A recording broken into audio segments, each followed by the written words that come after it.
Tom Casperson, who's been in the State House and the State Senate, may now be eyeing a seat in the United States House of Representatives. If you don't mind, we'll lead with that question right there. Yeah, I think absolutely we'd be looking at it. We had before, and certainly we're looking at 18, thinking that was when Dan was done.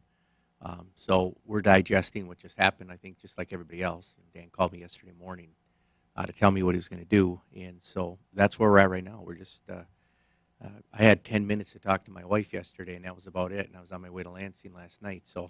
So really, everyone was, in fact, caught flat-footed. There was no rumbling, I mean, he'd been raising money, as I understand it, and did he say why when you spoke with him? Yeah, it was somewhat vague. It was about his family and spending time with them, and he just he couldn't do both, and so I understood that. That's what he told me.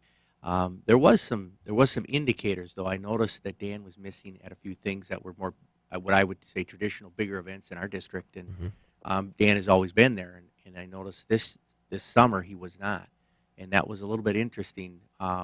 So there was, you were wondering what was happening, but now we know. That's a congressional seat that was held for a long time by a Democrat. Now Dan Vanishek, what did he do? 3 terms, I think it was. 3 right? terms, yeah. In a conservative area, though. Yeah. So one would, well, first of all, the primary will be interesting, depending who gets in. Yeah. Some of your friends may get in. Yep. It'd be difficult. But what about the general election? Right now it's Lon Johnson, the former chair of the Michigan Democratic Party from Kalkaska. It's a presidential year. What are your thoughts on the general versus the primary? Well, I think we're in a good position to win the general. I think the candidates that everybody's looking at right now, with Jason Allen and myself and Peter Patali, are the 3 of them, 3 names that I've heard as of all day yesterday. I think most of us fit more of the policy of the district, and there's going to be some differences. And you've got the primary to get through, and that's the test will be there. Is are you conservative enough? I'm sure that'll be a big question. But at the end of the day, I think our candidates are poised to really fit the district as a whole. And you mentioned Lon Johnson. He was in some of those events that I mentioned that I didn't see Dan at, which was one of the concerns as a Republican. Where is he?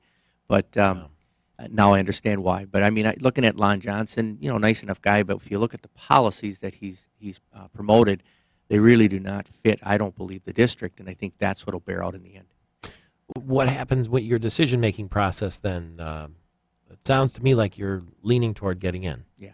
Yeah, we're just giving it a little time, and just wanted to shout out, for Dan and thank him for his service and stuff. I mean, I think yesterday was kind of his day, and so we've been kind of just letting that stuff, the dust settle on that. But yeah, I mean, we've been working on it. We've been looking at it, and with Michigan and term limits, you're not given a lot of decisions when it comes to those type of things. It's kind of like it's the next progression as far as trying to accomplish things. And in my case, a lot of what I've worked on leans right towards the federal level with the EPA and the Forest Service and those type of issues.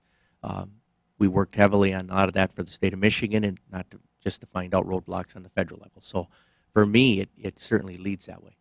Tom Shields, Marketing Resource Group, is on our AT&T line with us right now, listening in and speculating. I saw you were quoted in MERS News this morning. In any case, Tom, welcome back to the program. Thank you, Michael Patrick. Good to be here. How do you see this race shaping up in the primary and the general?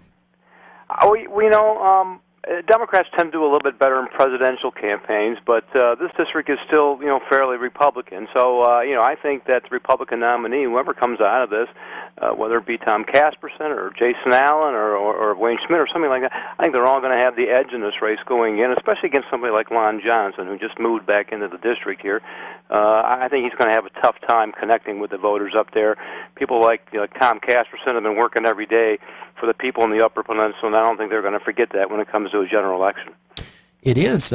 It's tough because maybe I'm wrong about this perception, but the representation in the Senate and the House from northern Michigan, the Upper Peninsula and the upper part of the Lower Peninsula, seems tight-knit, collegial, if you will, maybe more so than in other parts of the state.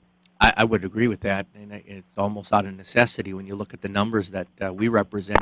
A lot of landmass, but the people aren't up there comparatively speaking, to down here. But there has been, all the time I've been in there, I would agree with you. The northern Michigan delegations seem to hang together, and we don't always agree, but when it comes to northern Michigan issues and we're being pushed upon, you'll see us come together pretty hard. Tom Shields, if you're still with us, you have some polling data leading into Mackinac Island this weekend, the Republican Leadership Conference. In the presidential race with the debate tonight, how would Michigan break right now, according to your polling? Well, we just got a poll out of the field on Monday night, and we're going to release it later today. But giving you a sneak preview, we have Ben Carson leading the field here in Michigan, followed with 24% Republican primary vote, followed closely by Donald Trump with 22%, and everybody else is in single digits. Bush, Huckabee, Rubio, Cruz, Farina, all in single digits. So at this point in time, it's Ben Carson leading even though I don't think he's that well known in this state, he's leading the way. It's both of these guys, Carson and Trump, were the outsiders that are the favorite of the Michigan presidential electorate. If Senator Casperson, if the primary were today, do you have a candidate that you like? I haven't picked any other than I've actually been working with Governor Walker just through the natural progression of being right next to him with my district, and worked with some of the senators over that way. And I like Governor Walker. I think he's a straight shooter. But I also like the guys that are mentioned. And Ben Carson, that poll fits what I'm hearing on the ground. A lot of people are bringing him up, and there's just something about him that's fresh and people like. And apparently it's really becoming a draw. Well, can he lead the United States of America, though? That's the curious question. That'll be the question. Thank you very much for stopping by this morning. That means a lot to us. State Senator Tom Casperson, likely congressional candidate from the Upper Peninsula and the upper part of the Lower Peninsula.